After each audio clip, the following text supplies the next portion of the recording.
E aí, pessoal, sejam bem-vindos à nossa oficina de improvisação como método de criação de personagem. Meu nome é Luiz Fernando e eu vou acompanhar vocês durante esse processo para a gente trocar ideias sobre esse assunto que é bem interessante.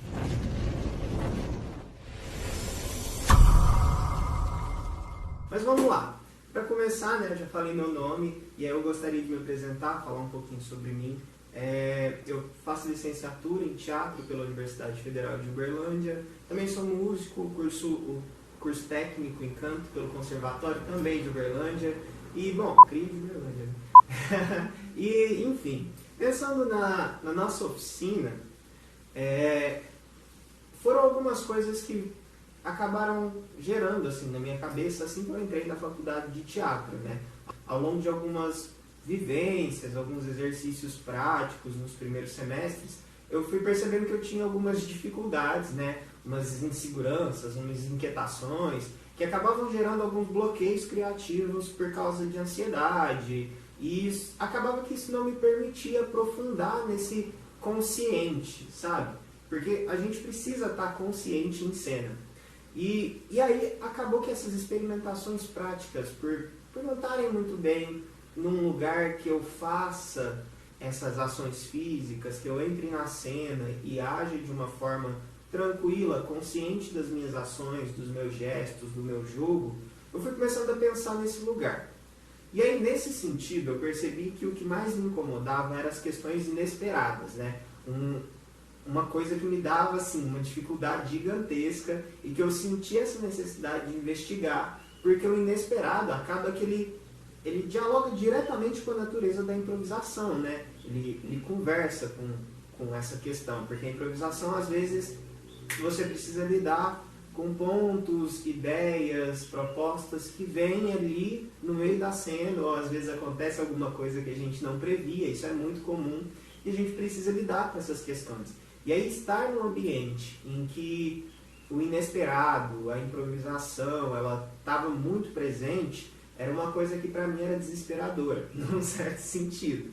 E aí, pensando na improvisação como um fazer teatral, eu comecei a levantar alguns pontos, algumas perguntas para jogar para o meu orientador, para a gente trocar essas ideias e ver o que a gente poderia fazer dentro disso para descobrir como desbloquear esses bloqueios que eu tinha em cena. Então, bora lá.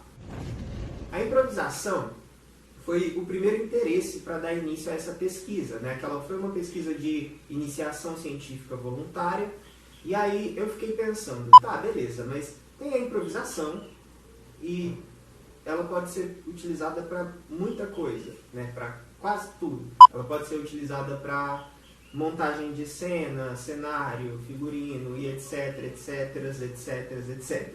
A improvisação ela é muito ampla dentro da prática teatral.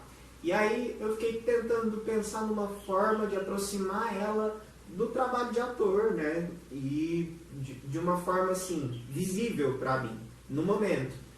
E aí eu parei para pensar, beleza, mas o que ator e atriz faz?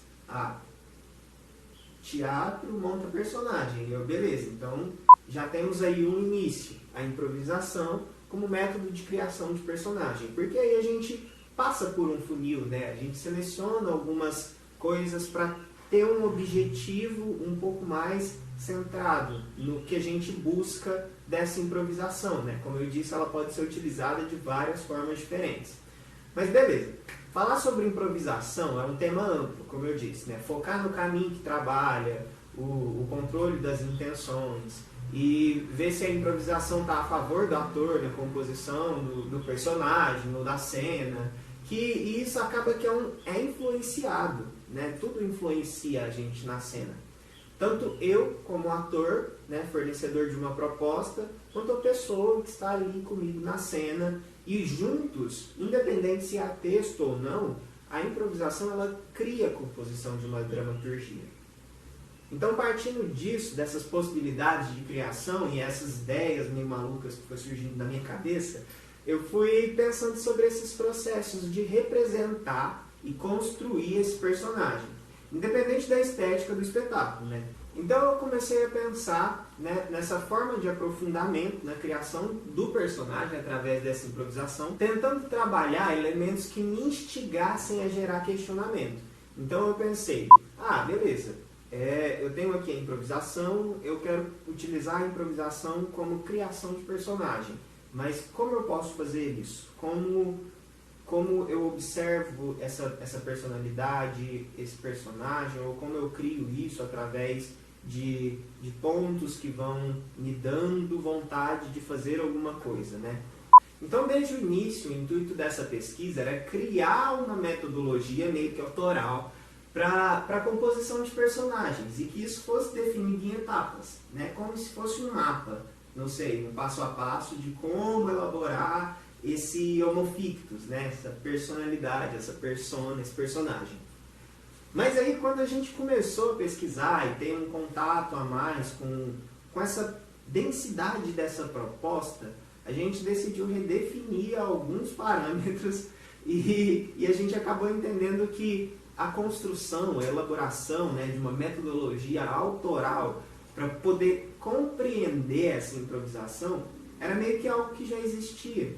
Então a gente não podia criar o que já estava criado, mas sim voltar nesses pesquisadores, nesse pessoal que já levantou materiais sobre isso, para instigar um pouco a mais a nossa entrada dentro desse universo. Indo um pouco mais adiante assim, na pesquisa, a gente percebeu que é isso. A improvisação ela realmente pode ser utilizada como método de criação de personagem ou como qualquer outra coisa dentro do teatro. Mas é interessante também pensar que ela é muito utilizada como método de treinamento do ator, né? E a gente vai conhecer um pouquinho sobre isso. E para a gente aprofundar um pouco mais nessas questões, vamos pensar em alguns conceitos básicos de alguns teóricos, né? Algumas teorias que dialogavam com essas questões. E também eu vou deixar umas dicas de vários jogos ao longo aqui para a gente experimentar. E é claro que a gente vai se divertir, né? Bom, gente, então falando um pouco mais sobre como vai ser a nossa oficina, né? A gente está nesse formato meio online, meio teatro e digital. As coisas estão um pouco confusas, né, nesse período de pandemia. E o que eu tenho para dizer é que essa oficina, ela parte um pouco mais do lugar de experimentação, né? Se eu não falei isso, eu acredito que eu vou falar várias vezes, que ao longo da nossa prática teatral a gente acumula, né, pontos de referência, coisas que já fizemos em cenas, em personagens, em momentos que a gente utiliza novamente, né? Às vezes a gente pega uma piada legal e usa ela em outro contexto, enfim, recicla essas ações. E a ideia da oficina é isso, trazer algumas vivências, algumas práticas que possam auxiliar vocês de praticarem isso, experimentarem isso com uma maior leveza, uma maior tranquilidade em cena, por terem uma bagagem, né, um leque de informações que vocês possam acessar. E aí não quer dizer que vocês vão sair dessa oficina cheios, né, de coisas e informações e muitos gatilhos de coisas teatrais para fazer, de cenas e enfim. Mas essa experimentação parte muito de um autoconhecimento também, acredito que interno, que a gente vai tentando desenvolver, né? Conhecendo a nossa voz, conhecendo o nosso corpo um pouco. E, bom, é sobre isso. Dando continuidade, então, o primeiro momento que eu gostaria de trazer em que isso vai acontecer, assim, é uma parte teórica, onde a gente vai passar por alguns pesquisadores que tiveram assim, muito presentes nessa pesquisa, teóricos, metodologias. A gente vai trocar uma ideia um pouco a fundo assim, sobre essas questões, mas a ideia é que isso traga para a gente uma referência do que a gente vai experimentar, né, durante os jogos. Eu acredito que essa parte um pouco mais teórica vem aí nos primeiros 5 episódios. E eu também quero trazer uma parte um pouco de estudos musicais, porque é interessante a gente pensar, né, como a nossa voz funciona, como o nosso ouvido funciona, nossa respiração e como que isso funciona para gerar som, por exemplo. Mas a gente também vai passar por esse lugar, essa parte mais prática dos jogos teatrais, a gente vai passar por todos eles, mas é porque essa oficina tem essa parte, né? Um pouco teórica e prática, tanto misturando aí um pouco das práticas teatrais com as musicais, só para a gente experimentar muita coisa básica, assim, muita coisa que provavelmente muita gente já deve ter feito em algum lugar. É isso, a gente pode estar, eu não vejo os alunos, a gente não consegue saber com quem a gente está conversando, né? Mas é isso, talvez você tenha muita experiência ou pouca experiência, talvez tenha feito já alguns desses exercícios, talvez não, mas nesse formato eu acredito que seja um pouco diferente, e é isso, vamos experimentar um pouquinho. E aí agora, para a gente dar uma continuidade, eu vou falar um pouquinho mais sobre a improvisação para vocês. Olha, gente, a improvisação, de fato, é um dos eixos primordiais para o desenvolvimento do teatro, né? Então, ao longo dos séculos, na Grécia Antiga, a gente vê rituais ao deus Dionísio, por exemplo, né? Que eram versos que eram proferidos, né? De forma improvisada, 100% de forma improvisada, que eram proferidos pelo corifeu, que era o personagem principal, né? E representado pelo coral masculino, que acompanhava o corifeu, que eram os sátiros e os faunos. E isso era para homenagear e agradecer os deuses das festas e do vinho, a colheita do ano que eles tiveram. E aí, essa oralidade, né, essas improvisações a partir da fala, nesse caso, começava a ser explorada cada vez mais como um intuito de buscar uma forma determinada de apresentar os poemas, né, ao público. E aí, no teatro romano, que sofreu assim, uma grande, gigantesca influência dos gregos, o foco determinante das atuações também foi o bem dizer, né? Essa oralidade, essa conversação. E chegaram mesmo a ser criadas escolas para esse tipo de diálogo. E assim, né, o teatro ele foi se desenvolvendo não só nos ritos dionisíacos, mas também na cultura popular, sempre inventando, reinventando, absorvendo códigos e reconstruindo o fazer teatral. E a improvisação ela está presente ao longo da historiografia do teatro. E é importante a gente perceber que esse componente do trabalho teatral, né, é fortemente vinculado ao desenvolvimento de aspectos como a espontaneidade. Né? A improvisação ela é ligada à espontaneidade. Ela é a partir de atos espontâneos. E a informalidade, principalmente, como técnica de composições cênicas. Então a gente vai percebendo isso nos espetáculos, principalmente de comédia dell'arte, né, que eles eram desenvolvidos lá na Itália renascentista, mais ou menos entre o século XVI e XVII.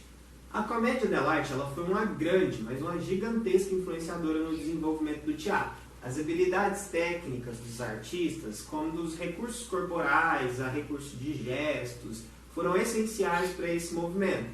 Né? Então, dadas as circunstâncias e os locais de apresentação, além das referências estéticas, né, de improvisação e de treinamento de atores, a comédia dell'arte implementa um processo dramatúrgico de ações de cenas, né, e elas são chamadas de canovaccio, que é uma espécie de dramaturgia, em que os atores desenvolvem essa dramaturgia da cena de um modo a seguir um roteiro que tecnicamente apresentava só um norte, sabe? Eles não tinham informações reais do passo a passo que ia acontecer durante o espetáculo todo. Às vezes era só uma ideia, uma intenção. Tipo, ir ali e fazer X coisa.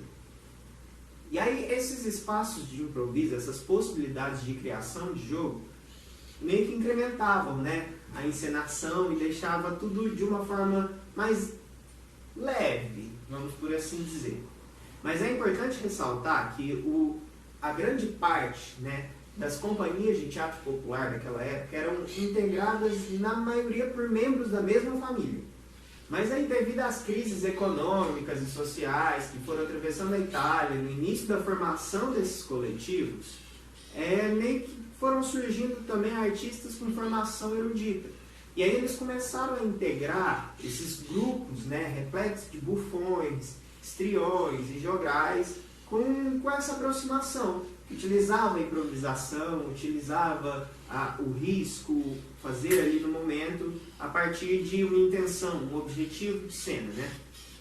Esses artistas populares eruditos compartilharam assim, por um tempo esses conhecimentos, pensando que artistas populares eram quem era da mesma família, né? Pessoas pobres que faziam intervenções artísticas na rua, nas praças e feiras, e esses eruditos eram pessoas já de classe social maior, né? Tinham um estudo em algumas oficinas e escolas de teatro, mas enfim, eles começaram a conversar e trocar informações entre si, né?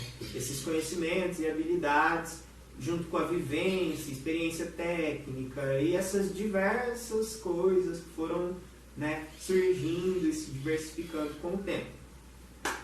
E aí eles criavam espetáculos, né, que conhecemos da comédia dell'arte, por exemplo. E essa formação que é repleta de uma formação múltipla, né, dessas habilidades. Então a gente vê que mesmo se tratando de uma técnica que utiliza, né, de um refino de estudo e da dinâmica da cena, é necessária a prática. O treinamento de forma que habilite o artista a improvisar e tornar os exercícios e propostas cênicas mais eficientes. Dessa forma, a gente consegue perceber a importância não só do desenvolvimento da técnica do improviso na preparação e na formação do ator, mas a ideia de ser um recurso que está vinculado à prática do teatro, passando por essas estéticas, entende? Nesses tempos distintos. Dessa forma, o teatro popular se desenvolvia nesse processo pautado no improviso, na comicidade e no melodrama. Enquanto as companhias que eram, né, financiadas por academias de teatro boutiques desenvolviam textos clássicos baseando em tragédias gregas. Então a gente pensa que lá no início do período romântico do teatro, no século XIX, né, começam a surgir uma busca na interpretação não tão romântica, né, com os textos declamados.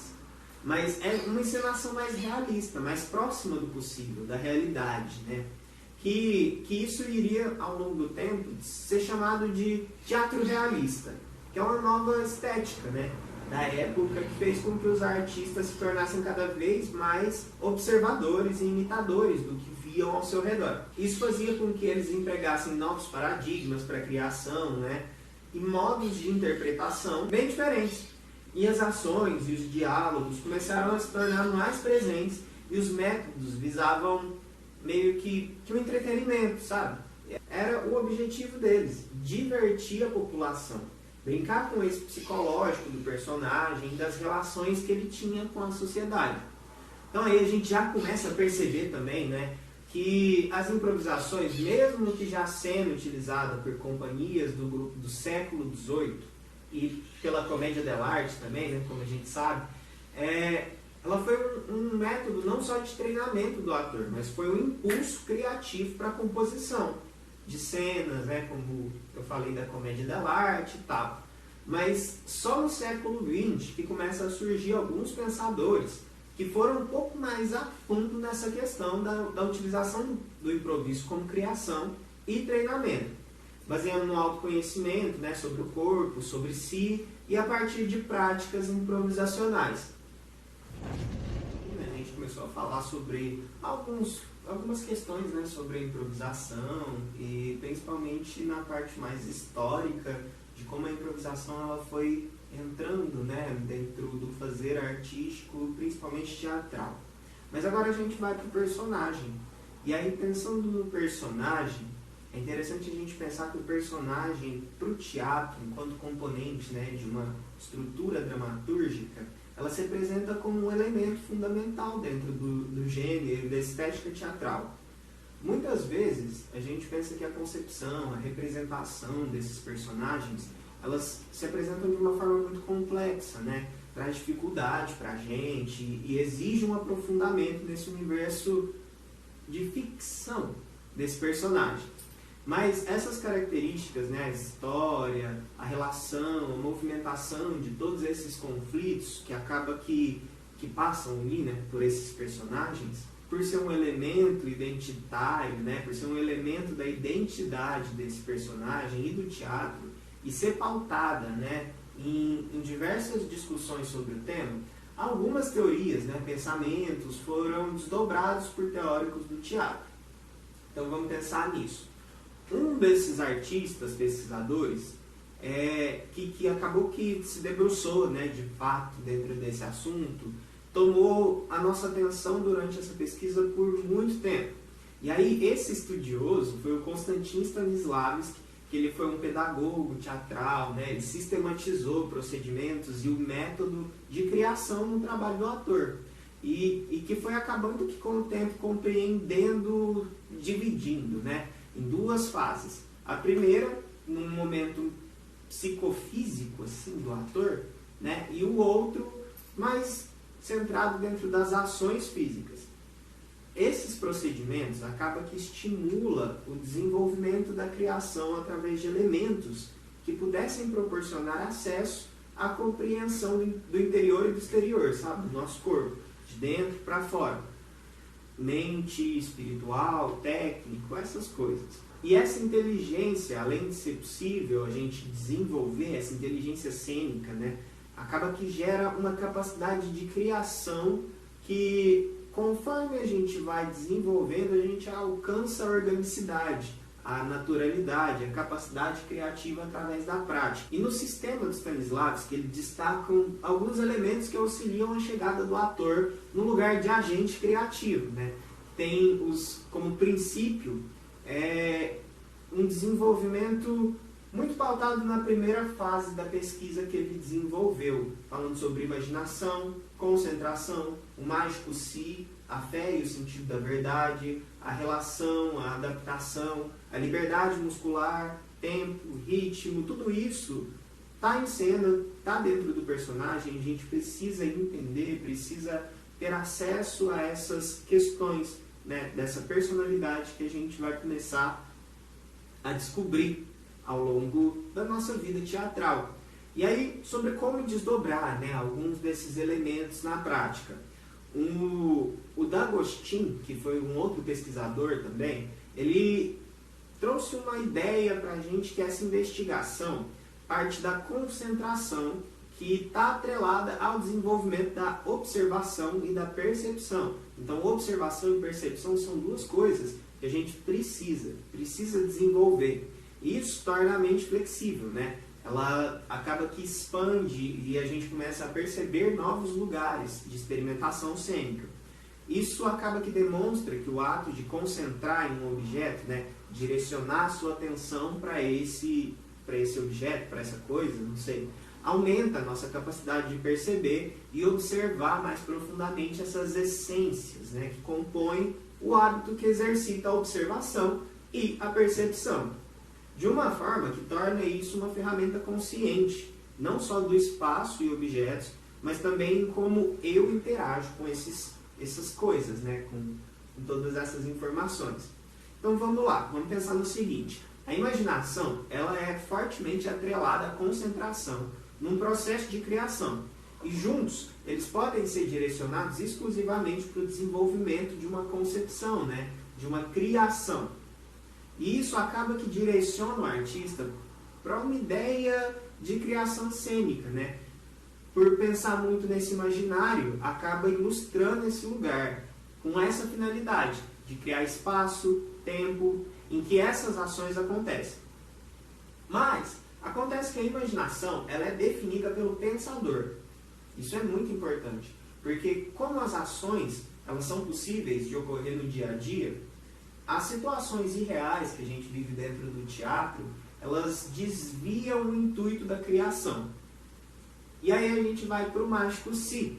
Que o mágico si ele desenvolve na gente um ato de se colocar em uma situação que proporciona uma maior compreensão de um contexto dentro da cena.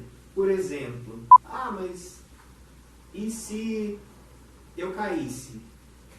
Mas dentro da cena, esse tombo pode acontecer de várias formas. Essas várias formas parte da experimentação, para eu compreender como esse tombo vai ser. Mas um pequeno exemplozinho de como isso funciona.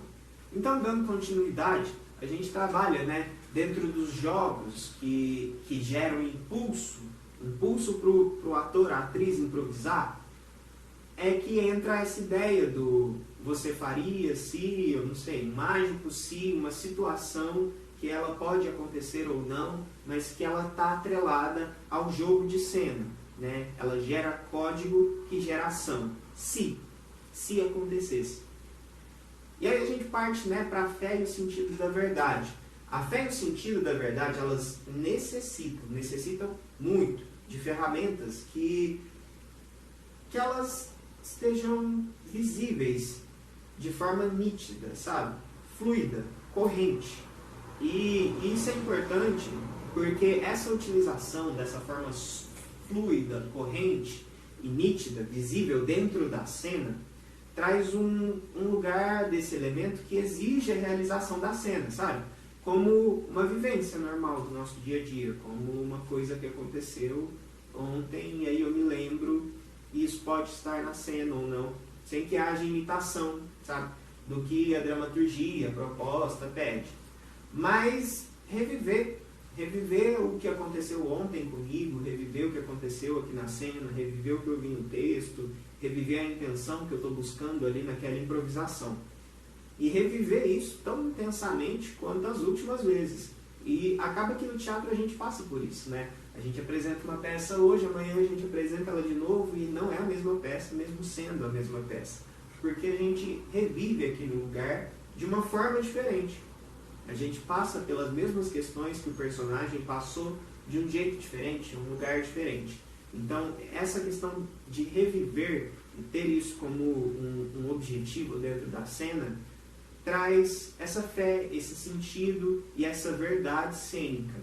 Então, a fé e o sentido da verdade, ela traz esse lugar, né, de reviver tão intensamente quanto a última vez o que aconteceu. Por isso, acaba que as coisas se intensificam, né, conforme a gente se comunica, interage um com o outro dentro da cena. E essa interação, ela surge através da relação que os indivíduos têm em cena e da comunicação. Isso gera uma influência assim, nos corpos, nos objetivos que interferem na cena. Interferem de forma bem significativa, porque isso intensifica assim, as ações do personagem e exige não só o uso de técnicas, isso exige não só o uso de técnicas assim, do dia a dia, mas também de adaptação. Né? Às vezes a gente tem um objetivo ali na cena, acontece alguma coisa, a gente precisa fazer outra coisa.